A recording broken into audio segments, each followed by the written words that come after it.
নমস্কার বন্ধুরা, আমার চ্যানেল মেসি হবে আপনাদের সকলকে স্বাগত।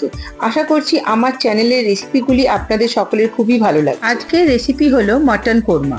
চলুন এই রেসিপির উপকরণগুলি দেখে নেওয়া যাক। মটন, সাদা তেল, পেঁয়াজ কুচি,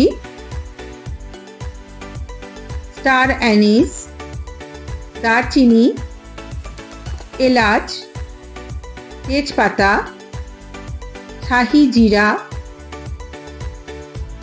গোলমরিচ, বড় এলাচ, দই, হলুদ গুঁড়ো, লঙ্কা গুঁড়ো, কাশ্মীরি লঙ্কা গুঁড়ো, ধনে গুঁড়ো, জায়ফল, জয়িত্রী, নুন, আদা রসুনের পেস্ট,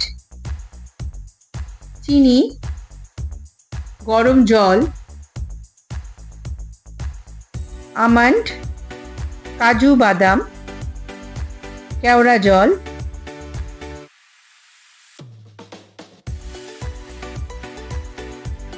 প্রথমে একটি কড়াই নিয়ে সেটাকে গরম করে সাদা তেল যোগ করতে হবে। তেলটা যখন গরম হয়ে যাবে তখন মিহি করে কুচনো পেঁয়াজ আমরা তার মধ্যে দিয়ে দেব।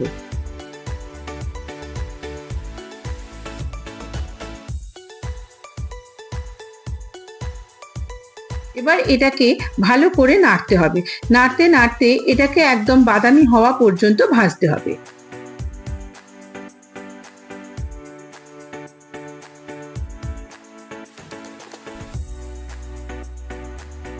যখন এরকম হালকা হালকা বাদামি রং হয়ে যাবে তখন একটা প্লেটে তুলে নিতে হবে। তলায় তার মধ্যে প্লেটের তলায় একটা পেপার পেতে নিতে হবে, যেটা এক্সেস অয়েলকে সোক করে নেবে।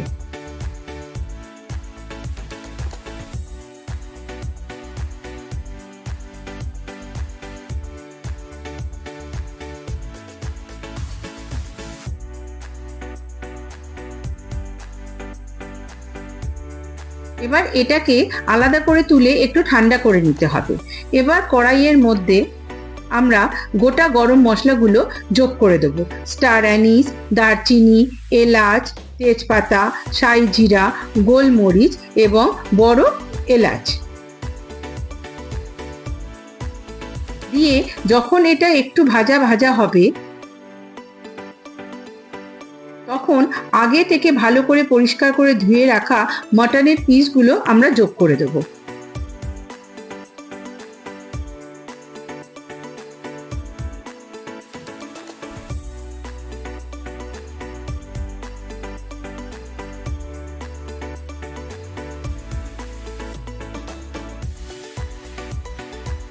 এবার এটাকে ভালো করে নেড়ে নেড়ে ভাজতে হবে, যাতে মটনের রংটা একটু সাদা সাদা হয়ে যায় সেরকম হওয়া পর্যন্ত ভালো করে ভাজতে হবে।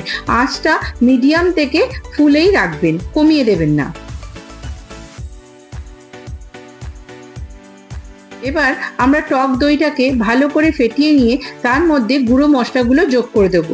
হলুদ গুঁড়ো, লঙ্কা গুঁড়ো, কাশ্মীরি লঙ্কা গুঁড়ো এবং ধনে গুঁড়ো মিশিয়ে দিয়ে এটাকে দইয়ের মধ্যে খুব ভালো করে মিক্স করে নেব।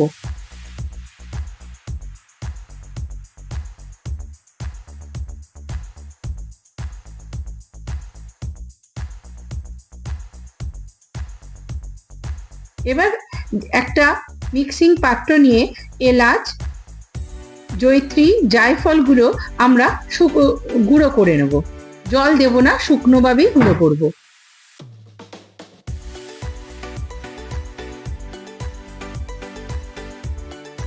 এবার মাটনটাকে আমরা আবার ভালো করে নাড়বো। দেখবো যে ওটা কিছুটা ভাজা হয়ে এসেছে। আবার আরো কিছুক্ষণ ভালো করে ভেজে নেওয়ার পর ওর মধ্যে আমরা নুন যোগ করব। নুনটাকে দিয়েও ভালো করে নাড়িয়ে নিতে হবে।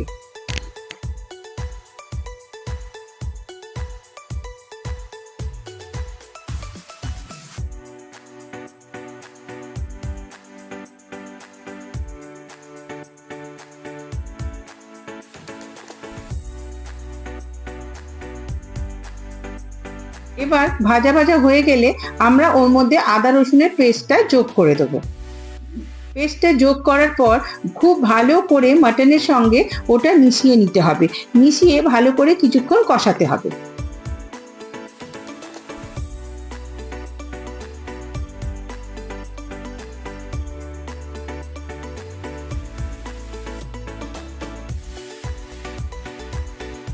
এবার আগে থেকে বানিয়ে রাখা দইয়ের পেস্টটা আমরা এর মধ্যে মিশিয়ে দেবো, মিশিয়ে দিয়ে খুব ভালো করে নেড়ে নিতে হবে, মাটনের সঙ্গে খুব ভালো করে মিক্স করতে হবে। এবার এটাকে কষাতে হবে যতক্ষণ না মশলা থেকে তেল ছাড়ে। এবার যতক্ষণ ওটা কষছে, এইদিকে আমরা আগে থেকে বানিয়ে রাখা বেরেস্তাটাকে আমরা মিক্সার গ্রাইন্ডারে নিয়ে ওটাকে একটা পেস্ট বানিয়ে নেব। খুব মিহি পেস্ট হবে না, একটু দানা দানা পেস্ট হবে।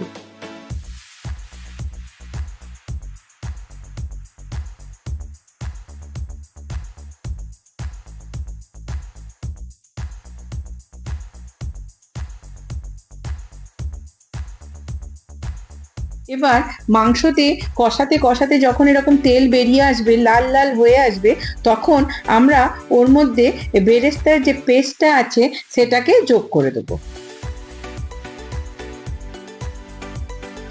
এটাকে আবার ভালো করে মিক্স করতে হবে, আর মাঝে মাঝেই কিন্তু মাটনটাকে খুব ভালো করে নাড়তে হবে। মিডিয়াম আঁচেই কষাবেন যেন তলায় আটকে না যায়।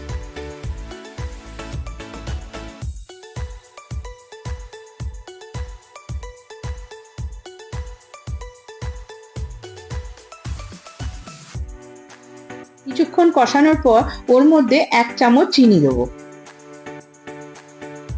আবার ভালো করে মিশিয়ে নিতে হবে। ও হ্যাঁ, এদিকে আমি কিছু কাজু বাদাম এবং বাদাম আমি জলে ভিজিয়ে রেখেছি। মাটনটাকে এবার আমরা প্রেসারে দিয়ে দেবো। কড়াইতে যে মশলাটা লেগে আছে তার মধ্যে গরম জল দেব। গরম জল দেওয়াটাই বেটার, ঠান্ডা জল দেবেন না, তাতে অনেক সময় মাংসটা একটু শক্ত হয়ে যায়। এবার কড়া ধোয়া জলটা আমরা প্রেসার কুকারের মধ্যে ঢেলে দেবো।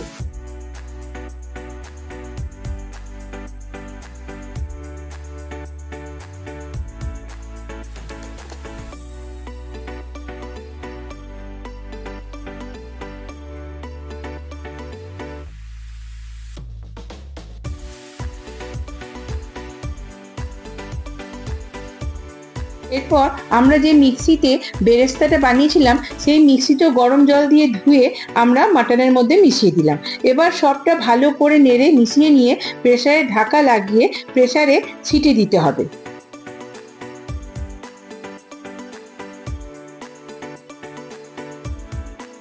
আমি এখানে 4টে হুইসেল দিয়েছি। এবার হুইসেলটা ডিপেন্ড করছে মাংসের সাইজের ওপর, আপনাদের মাংসের সাইজটা যেমন হবে সেই কটাই হুইসেল দেবেন। যদি ছোট হয় তাহলে কম হুইসেল দেবেন। হুইসেলটা যখন বেরিয়ে যাবে তখন আমরা এই মাটনটাকে কড়াইতে ঢেলে দেবো। ঢেলে দেওয়ার পর জলটা যখন একটু মরে আসবে বা গ্রেভিটা ঘন হয়ে আসবে, তখন এই আগের থেকে বানানো গুঁড়ো মশলাটা আমরা যোগ করে দেবো। এই গুঁড়ো মশলাটা যোগ করার পরও আমরা আরও গ্রেভিটাকে গাঢ় করব, কিন্তু গ্যাসটাকে কমিয়ে দেবো, সিম আঁচে আমরা ঘন করব গ্রেভিটাকে। এবার ওই মিক্সির মধ্যেই আমরা আগে থেকে ভেজানো বাদাম এবং কাজু বাদামটাকে আমরা মিহি পেস্ট করে নেব। এবার এই মিহি পেস্টটাকে আমরা মাটনের মধ্যে যোগ করব। এখন কিন্তু খুব ভালো করে নাড়তে হবে, কারণ এবার গ্রেভিটা খুব গাঢ় হয়ে গেছে, আর কাজু বাদাম যোগ করার পর ওটা একটু তলায় লেগে যাওয়ার প্রবণতা থাকে, ওই জন্য কন্টিনিউয়াস নাড়তে হবে। যখন একদম গাঢ় হয়ে আসবে তখন আমরা ওর মধ্যে কেওড়া জল যোগ করব। লাস্ট বারের মতো ভালো করে নেড়ে আমরা গ্যাসটাকে অফ করে দেবো। ব্যাস, আমাদের mutton korma ready to serve.